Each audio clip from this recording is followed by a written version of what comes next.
نیک شہزادہ عباسی خلفاء میں ہارون الرشید جس پایا اور دبدبہ کا خلیفہ گزرا ہے عذر مند شمس ہے۔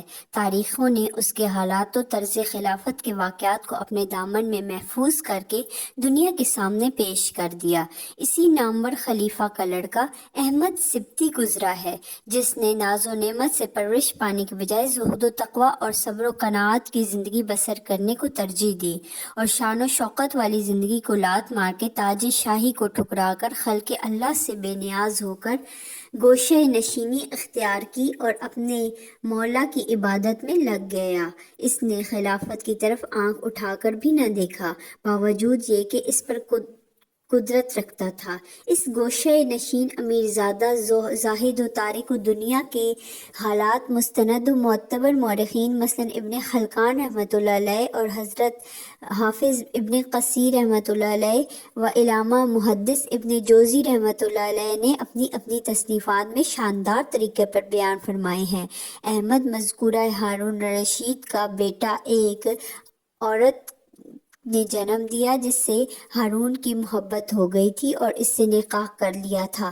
حاملہ ہونے کے بعد ہارون نے اس کو بصرہ کی طرف روانہ کر دیا اور نشانی کے طور پر ایک بیش بہا قیمت کی انگوٹھی اور بہت سی نفیس اشیاء دے کر اسے ہدایت کی کہ جب مجھے خلافت مل جائے تو تم اپنے بچے کے ساتھ بغداد آ جانا۔ چنانچہ احمد پیدا ہوا اور ادھر ہارون الرشید کو خلافت سونپی گئی، مگر ماں بیٹے میں سے کوئی بھی ہارون کے پاس نہیں آیا، بلکہ دونوں چھپ کر زندگی بسر کرنے لگے۔ خلیفہ کو جب یاد آیا تو اس نے ان کو بہت تلاش کرایا مگر کچھ پتہ نہ چلا۔ ماں کا انتقال ہو گیا اور احمد جوان ہو کر اپنے ہاتھ سے گارے مٹی وغیرہ کا کام کر کے اپنے پیٹ پالتا تھا۔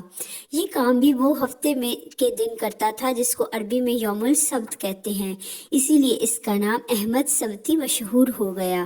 ایک دن کی مزدوری کرتا اور باقی ہفتہ وہ عبادت میں گزارتا۔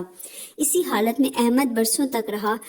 وہ جانتا تھا کہ وہ امیر المومنین کا لڑکا ہے اور مزدوری کے لیے اب بغداد میں آ گیا تھا۔ اسے بھی ہر دم تھا کہ وہ خلیفہ کا بیٹا ہے، مگر کبھی کسی سے تذکرہ مناسب نہیں سمجھا۔ ایک صاحب کے مکان میں مزدوری کرتے کرتے بیمار ہو گیا اور حالت خراب ہو گئی۔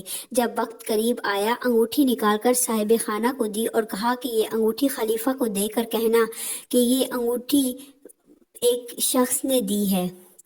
اس نے بعد سلام یہ کہا ہے کہ اے خلیفہ، اس نشے میں کہیں تم کو موت نہ آ جائے، پھر تو شرمندہ ہوگا اور اس وقت ندامت کچھ کام نہ دے گی، اور یاد رکھو کہ پروردگار عالم کے حضور بھی پیش ہونا ہے، وغیرہ وغیرہ بیش بہا نصیحتیں سنائی۔ بہرحال صاحب خانہ کا بیان ہے کہ احمد کو دفن کرنے کے بعد برگاہ خلافت میں حاضر ہوا، خلیفہ کے سامنے پیشی ہوئی۔ خلیفہ نے سوال کیا کہ کیسے آئے ہو؟ میں نے انگوٹھی پیش کر دی اور عرض کیا حضور، ایک شخص نے یہ انگوٹھی دی ہے کہ خلیفہ کو یہ دینا اور میری طرف سے سلام عرض کرنے کے بعد چند کلمات کہہ دینا۔ جب خلیفہ نے وہ انگوٹھی دیکھی تو فوراً پہچان گیا، پوچھا کہ وہ آدمی کہاں ہے؟ میں نے کہا کہ وہ انتقال کر گیا ہے اور سلام اور چند باتوں کو آپ تک پہنچانے کی وصیت دی ہے۔ اس کی زہد و تقوی و عبادت و قناعت وغیرہ کا پورا حال کہہ سنایا۔ سنتے ہی خلیفہ بے زار و قطار رونے لگا اور کہنے لگا اے میرے پیارے بیٹے، بے شک تو نے مجھے نصیحت کی، اور زار و قطار رونے لگا۔ پھر قاصد کی طرف متوجہ ہوا اور پوچھا کہ تم نے اس کو کہاں دفن کیا ہے؟ میں نے کہا بے شک میں نے اس کو مقبرہ عبداللہ بن مالک میں دفن کر دیا ہے۔ خلیفہ نے کہا کیا تم اس کی قبر پہچانتے ہو؟ میں نے کہا ہاں۔ خلیفہ نے فرمایا کہ اچھا تم شام کو آنا۔ میں شام کو حاضر ہوا۔ خلیفہ میرے ساتھ قبرستان گیا اور تمام رات اپنے چہرے اور داڑھی کو اس کی قبر پر ملتا تھا اور رو رو کر کہتا تھا میرے پیارے بیٹے، تم نے مجھ کو خوب نصیحت کی۔ قاصد کو بھی خلیفہ کی گریہ زاری پر رونا آ گیا۔ جب صبح ہونے لگی تو خلیفہ سے کہا کہ اب صبح ہو رہی ہے، واپس چلیے۔ اس محبت و خدمت کے صلہ میں خلیفہ نے قاصد یعنی صاحب خانہ کو 10,000 درہم دیا اور اس کے اہل و عیال کی کفالت کے لیے پروانہ بھی لکھ دیا۔ علامہ ابن الجوزی رحمۃ اللہ علیہ نے صفوۃ الصفوت میں اس واقعہ کو کافی تفصیل کے ساتھ بیان کیا ہے۔ حافظ ابن کثیر رحمۃ اللہ علیہ نے البدایہ و نہایہ میں نقل کیا ہے، جس میں اختصار ہے۔ ابن خلکان نے وغایات الاعیان میں بہت ہی مختصر لکھ کر ابن جوزی رحمۃ اللہ علیہ کا حوالہ دیا ہے۔ اللہ تعالیٰ اس صالح نوجوان پر ہزار ہزار رحمتیں نازل فرمائے اور اس کی روح کو ابدی نعمتوں سے بہرہ ور فرمائے، آمین یا رب العالمین۔